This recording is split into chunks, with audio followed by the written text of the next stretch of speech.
Yum, hum, hum,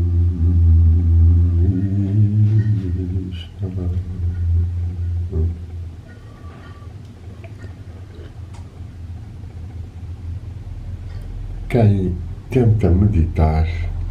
nos mistérios da água, dos elementos,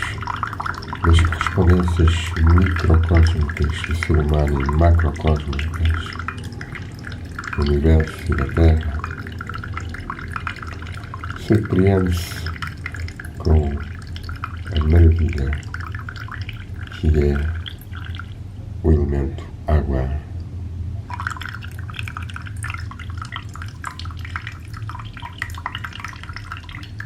Que goteja do céu,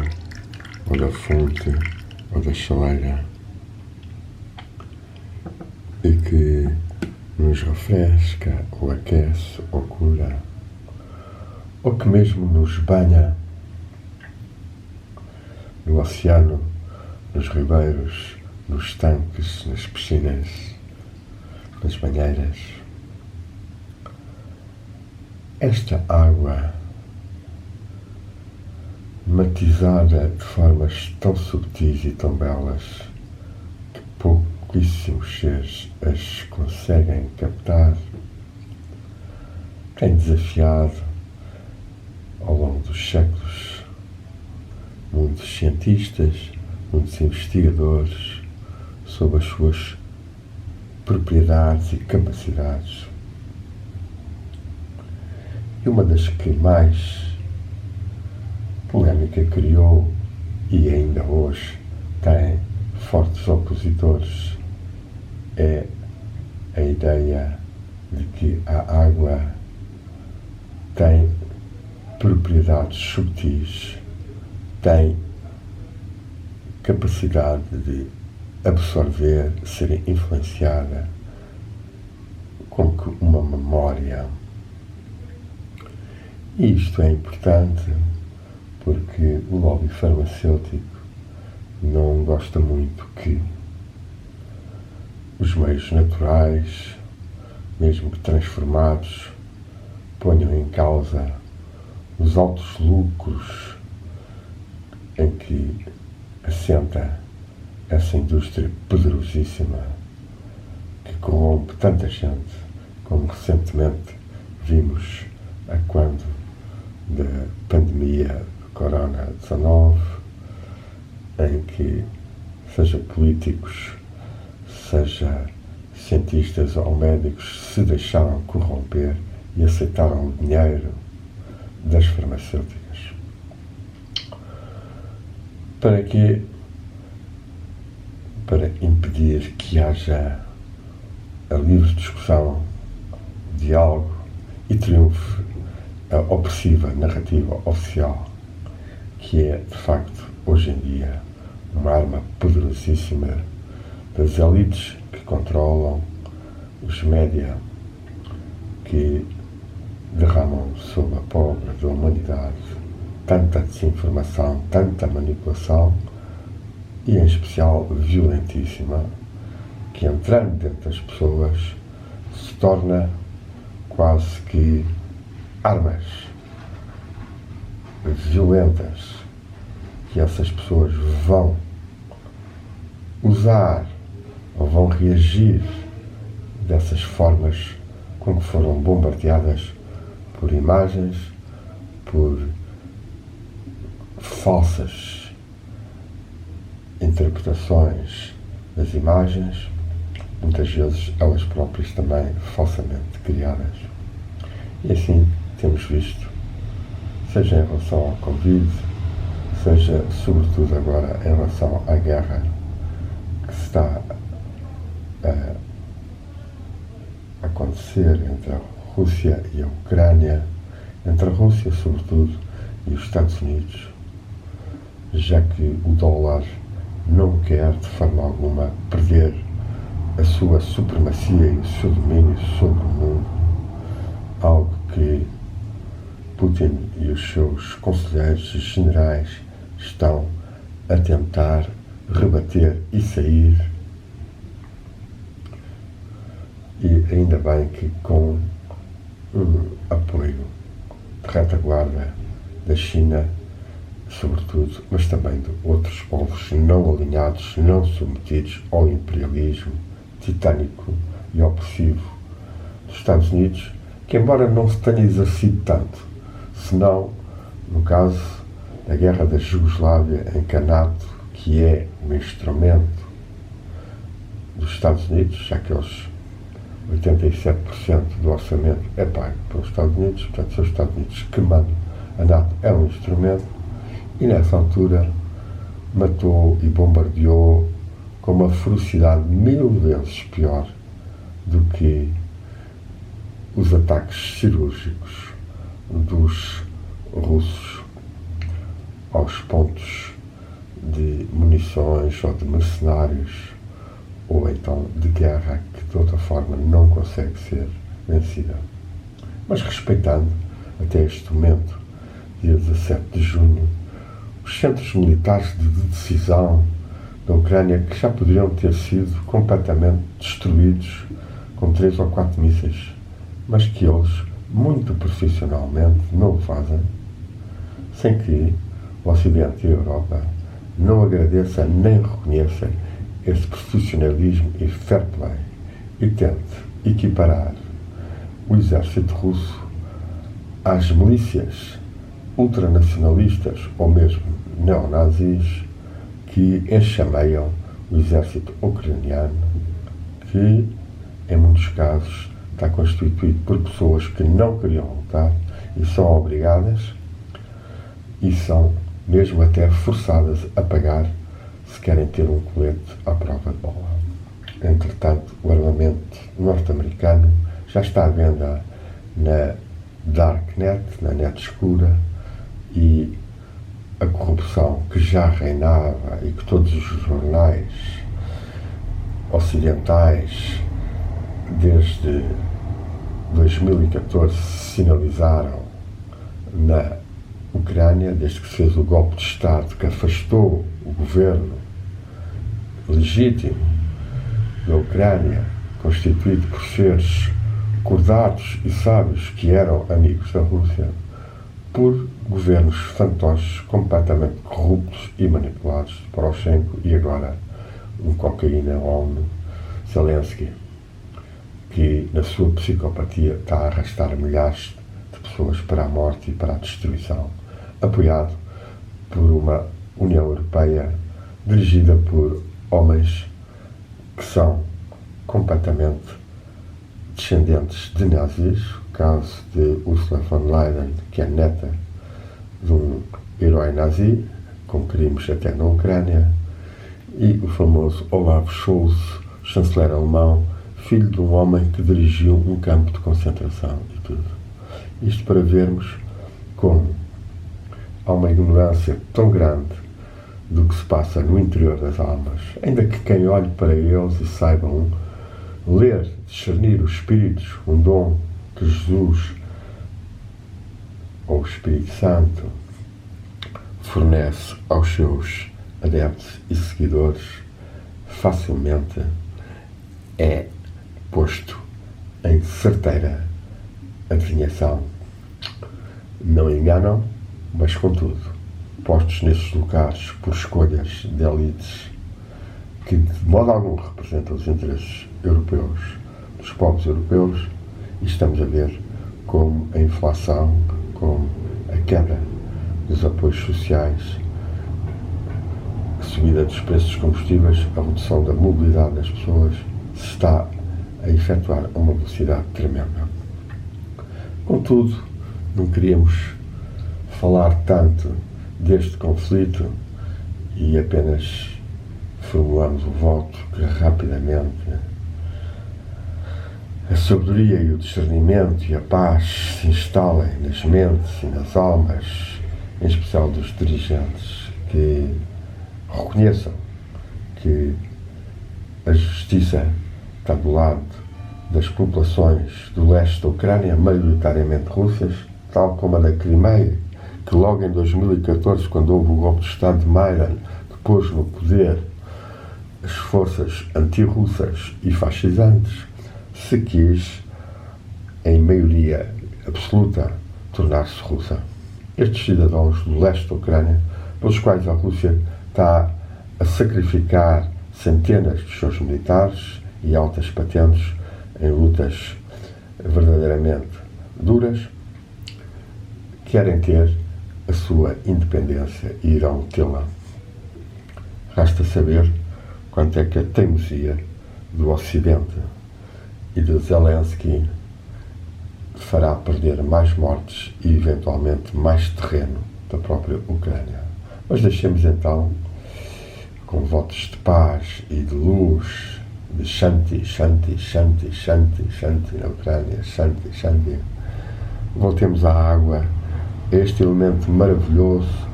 que nós podemos utilizar de tantas formas e que toda a gente que já fez agricultura conhece a ternura com que ela soa nos regos e com que decenta as plantas e a própria terra aos animaizinhos que vão usufruir dessa frescura. Ora, a água é, na tradição dos elementos, um dos 4 elementos, ou 5 se considerarmos o éter. Ela está muito bem trabalhada na tradição indiana e o mantra dos 5 elementos que eu já disse, Lam, Vam, Ram, Yam, Ham, Hom, escalona ao longo da coluna vertebral ou do corpo humano, desde os pés, a pertença às zonas mais influenciadas pela terra, com o som Lam. Vam é o som correspondente à água, Ram o correspondente ao fogo, e Yam o correspondente ao ar, e o Ham, ou a caixa, na chakra da garganta, Vishuddha Chakra. E, portanto, quando se repete este som, nós estamos a tentar pronunciar com as palavras sânscritas, com esses fonemas sagrados, uma modulação sonora que equilibra a nossa constituição elemental e permite depois abrir-nos aos planos superiores, aos planos espirituais, chamados, ora, Anupadaka e Adi, ora, Mahat e Adi, e que estão ligados, de facto, com a primordialidade espiritual, como um campo de forças, Mahat, grande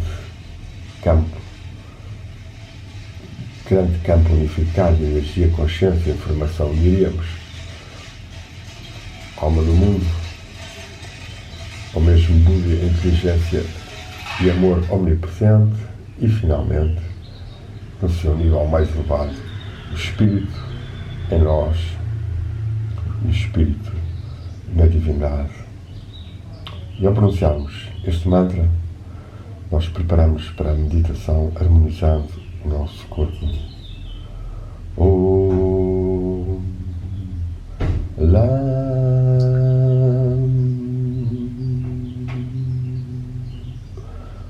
Vam Ram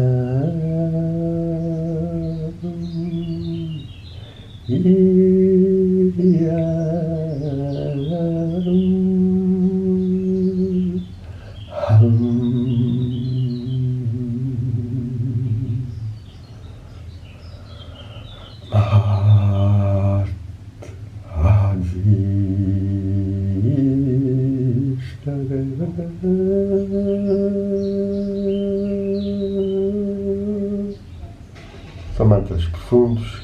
geralmente dados numa relação individual, presencial, e nós aqui fazemos uma meia transmissão para estimular as pessoas a defenderem-se e a protegerem-se melhor dos desequilíbrios dos elementos, já que todos eles, na Terra e no exterior, estão a ser completamente perturbados. A Terra, com uma agricultura química, por vezes intensíssima e violentíssima, com muitas das nossas câmaras a envenenarem os terrenos e os jardins com o glifosato completamente proibido, um herbicida da Bayer, da Syngenta, duas das maiores forças destrutivas do planeta. E a água, sabemos como é tão poluída de plásticos, é tão poluída mesmo a que bebemos, de cloro e de outros fatores, para além de estar a ser utilizada excessivamente por formas de agricultura local, de multinacionais que utilizam excessivamente, secando depois ribeiros para quais as populações ficam então altamente dependentes das estações do ano e do clima, e sabemos como frequentemente se está a verificar progressivamente uma diminuição da água. E hoje é mesmo notícia na net, na presstv.com, uma das minhas fontes de informação, de que a Itália, o governo de Itália, está a pensar estabelecer no verão racionamento da água devido à seca que se está a verificar. Ora, vamos deter-nos aqui na água, não passarmos aos outros elementos, mas também seria fácil vermos o que é que sucede. E vamos tentar refletir um pouco, espontaneamente, com certa criatividade, sobre as dimensões da água. A água é uma realidade que não pode ser vista apenas fisicamente. A água tem, como tudo no universo, uma pluridimensionalidade e que a ciência ainda pouco reconhece, daí a sua exacerbada obstinação em só aceitar o que pode ser comprovado por aparelhos que, na maior parte dos casos, não têm a capacidade de registar esses níveis. É o caso, para além das propriedades físicas, químicas, calóricas da água, ela tem também uma energia etérica, uma energia de vitalidade. E há, assim, águas paradas que têm muito menos oxigênio, que têm muito menos propriedades curativas, ou pelo menos refrescantes e nutritivas das nossas células. E outras que, provindo de montanhas puras, têm uma quantidade de energia etérica, também chamada ainda prânica, muito grande. Estamos aqui a ver já um nível que diferencia as águas, e uma água bebida da fonte é diferente de bebida de um garrafão ou de bebida da torneira. É vitalidade, a energia pura da natureza que a envolveu, que a gerou enquanto fonte subterrânea, é claramente diferente. E assim, sabemos que nas análises das águas, há águas mais calinas, mais ferruginosas, mais enxofricas, etc., etc. Destacando-se a água de Monchique como sendo aquela mais alcalina e, portanto, claramente a mais adequada ao ser humano, ainda que se deva espaçar, volta e meia, a sua utilização, já que há um predomínio da acidificação nas pessoas. Logo, a alcalinização pela água de Monchique é recomendada. Ora, esta água, passando deste nível das propriedades vitais, passa também a ter as propriedades astrais, as propriedades emocionais que nós podemos sentir. E, de facto, a água que é bebida na fonte da velha propriedade que já foi dos pais e dos avós, a água que cai das montanhas e chega até às nossas mãos e garganta e boca pura, por vezes com um som maravilhoso, essa é possuidora de uma energia astral bem diferente de uma água super tratada que nós bebemos. Finalmente, se nós trabalhamos com os aspectos espirituais e sutis do universo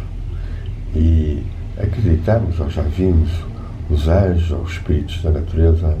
nós podemos também saudá-los e invocá-los numa água e podermos ter sinais de que essa água tem uma pluridimensionalidade, é uma água que não é só branca, mas colorida. O arco-íris passa também na água, não é só no arco-íris do céu, que as 7 cores principais e frequências solares se refletem nas gotículas, mas também na própria água, para quem a sabe merecer e realçar e trabalhar, e os naturopatas poderão ter mais esta experiência nas suas meditações. É, portanto, possível consagrar uma água ou invocar as bênçãos dos anjos e do espírito da natureza, ou dos mestres, ou da divindade, e, portanto, enriquecer essa dimensionalidade psíquica subtil da água com as qualidades que nós invocarmos e desejamos. Evidentemente, tudo dentro de uma subjetividade ou dentro de uma subtileza de causalidade que nós chamaremos acaso, mas que depende de facto do nosso merecimento, da nossa aspiração e da presença ou bênção desses seres. Portanto, sabermos tomar banho invocando a presença ou a bênção dos devas ou dos anjos da cura nessa água, invocarmos as bênçãos curativas, divinas, ou dos mestres, ou dos anjos, ou dos devas no copo d'água que deixamos ao nosso lado quando dormimos e que bebemos de manhã, ou pronunciar alguns sons, alguns mantras sobre essa água e dinamizá-la, tal como o japonês Omoto tentou